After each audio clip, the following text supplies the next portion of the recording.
Hello and welcome to the Daily Aus. I'm Sam Koslowski. I'm Lucy Tassell. Top tennis players at this year's Australian Open met over the weekend to discuss pushing for better pay and conditions at the tournament. The players say they deserve a bigger slice of the revenue pie, but Tennis Australia says they're already paid a fair amount. On today's podcast, we're going to take a deeper look at what's actually on offer now, what the players actually want, and why some ex-players are calling them greedy. Sam, at the centre of this debate is something broader than just what the players actually receive. I think it's important for us to understand the context around how much money a big tennis tournament, a Grand Slam in the case of the Australian Open, can actually make. So can you give us a sense of the scale? So we know the Aussie Open is Australia's largest tennis tournament. It's one of the 4 Grand Slams on that professional circuit that people work so hard to crack. More than 1 million people attended last year's tournament in person, and it's shaping up to overtake that in 2026. Now, of course, there's that money that Tennis Australia, which is the peak body for tennis in the country, that Tennis Australia would make from patrons watching the tennis at Melbourne Park, but they also make a lot of money from the TV rights, which Nine pays about $85 million each year for. Wow. Then there's the corporate sponsorships where brands pay a lot of money for you to see their logo on court and around the court when you're watching it. And when you add all of that up, it comes to about $700 million. That's the revenue that Tennis Australia said that they made last financial year. So that's from streaming rights, that's from running the tournament of the Australian Open. What else is it from? So this is the interesting point, right? Because a lot of people and players are included in this say that the $700 million is from the Aussie Open. Tennis Australia says actually $150 million of that isn't from the Aussie Open. It's from other events and other activities that they do in the 11 and a half other months of the year. So warm-up events, the United Cup in Sydney, for example. And that's a really important detail as we get into this discussion about player payments. Well, yeah, because my understanding is that players don't get like a salary per se. Right. They're not working a regular job. So how do they get paid? And is it through things like prize money? It's the majority is through prize money. They're also making a lot of money off the court in terms of sponsorships. We're going to kind of park that part of their economy to one side and focus on the prize money bit. Okay. And so a few months ago, Tennis Australia announced that the total prize pool for the 2026 Aussie Open would be 111.5 million Aussie dollars. That's up 16% from last year.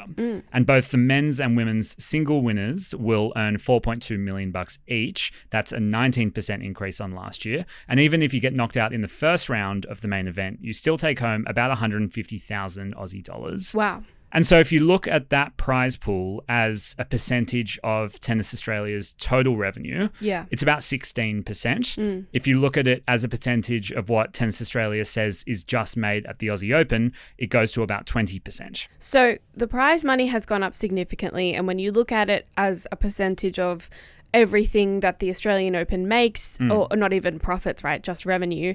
It's about a fifth of the tournament's money.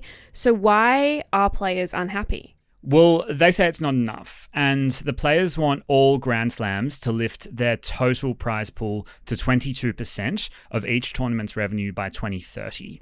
And essentially, they don't believe that Tennis Australia makes $150 million outside the Aussie Open. So what they're arguing is that the Aussie Open's current prize pool is only 16%. They want 22%, and that's the gap that's currently in dispute. Right. And so two-time Grand Slam champion Coco Gauff said last week that the increase in prize money this year is welcome, but as a percentage of the revenue, it's not where we would like it.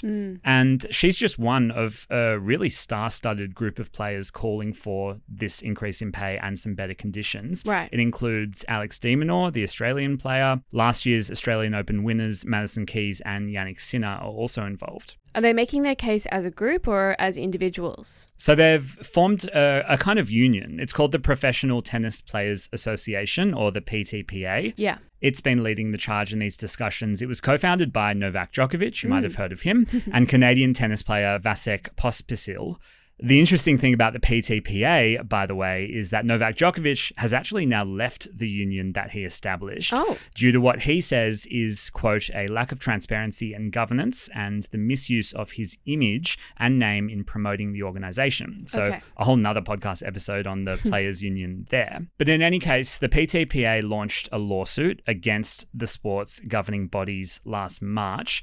And in this, they basically said that the 4 Grand Slams all got together to make sure not to increase the total prize money across the board and do so in a way that all 4 Grand Slams were happy with, but the players weren't. And what happened from there is that Tennis Australia actually said to the Players Association, we want to settle with you. So we're going to pay you an amount of money. We get to say that we haven't done anything wrong and you get a bit more cash from that. Now that's actually ongoing. So they've agreed to settle. How much they're settling for is not decided. So Tennis Australia and the PTPA are in talks, but the tournament is here and players are still stating publicly that they're not paid enough. How has Tennis Australia responded to this? Hello, Billy here from TDA. We have just looked at our YouTube analytics and 95% of you who are watching our videos aren't subscribing. If you want to help independent media like us grow, the best way you can do that is by pressing subscribe. Thank you so much and back to the video. Well, according to the Australian Financial Review, Tennis Australia are really doubling down on this argument that the players are calculating their demands based on this total revenue number. It needs to be on the Aussie Open number itself. It's basically turned into a bit of a fight about maths. And if you consider the money that the Aussie Open, according to them, makes alone, it's at 20.2%, which is pretty close to that 22% goal by 2030. That's their basic case. So then the settlement is in theory on its way, but the broader lawsuit, I'm assuming, is still going to continue? Yeah, and these talks with Tennis Australia aren't just about money. They're also about extra measures that the players want to have better conditions for them at work because it's their workplace. So they want Grand Slams to each contribute $12 million per event to a welfare fund that would go towards players' pensions, healthcare, maternity benefits. And part of this is ensuring that it's not just the players that win a lot of tournaments and make it to kind of the quarterfinals and beyond that get the big dollars. It's every player on the circuit.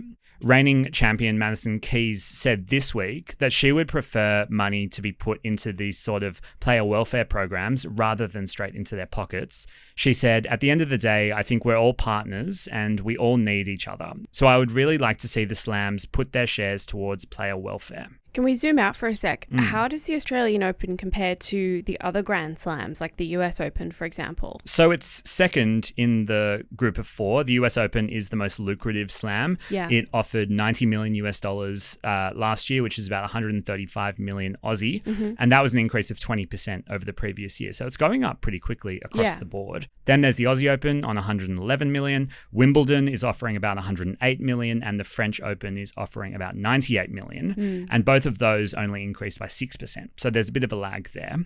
Now, according to the New York Times, each of these prize pools is about 15% of each tournament's total revenue. That's taking the big Aussie Open number, not the little Aussie Open number.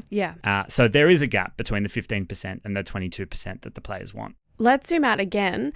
Give me a sense of how tennis stacks up compared to other sports. Yeah, I thought this was a really interesting point. So tennis players are amongst the poorest paid when you look at it as a percentage of revenue and other sports. So the NRL, for example, this is NRL and NRLW, they're getting about 40% all up of total revenue. The AFL's current agreement sees about 32% paid to players and cricketers get about 28%. So when you put it in that perspective, the 22% doesn't seem like it's too unreasonable. Now, obviously, there's differences with those sports. Those sports have seasons that could be, 6 to 9 months long. The AO is 2 weeks. There's lots to talk about there in the differences, but there's certainly a precedent that they're trying to reach. Yeah, and I mean, the AO might be 2 weeks, but it's the first in an almost year-long calendar if you take it from the AO to the Davis Cup. Yeah, and I guess the whole point that they would make is it's a percentage of the revenue. So it's kind of meant to carry over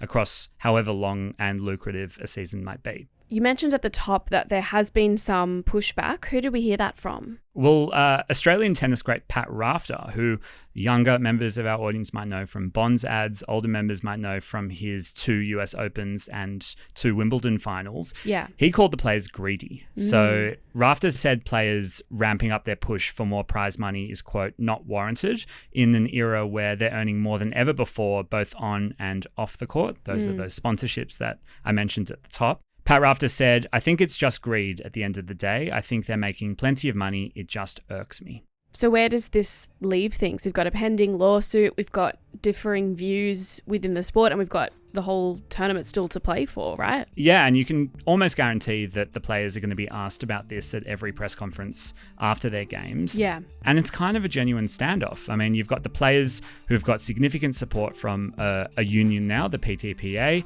and they've got this ongoing legal action. In comments to the media this week, Coco Gauff didn't rule out players considering a protest, so there is potential for that to escalate. Now, at the same time, you've got this ongoing settlement between Tennis Australia and the union that does show us that there is a willingness to negotiate, but this big broader discussion continues. I'd say in tennis terms, it's about 1 set each.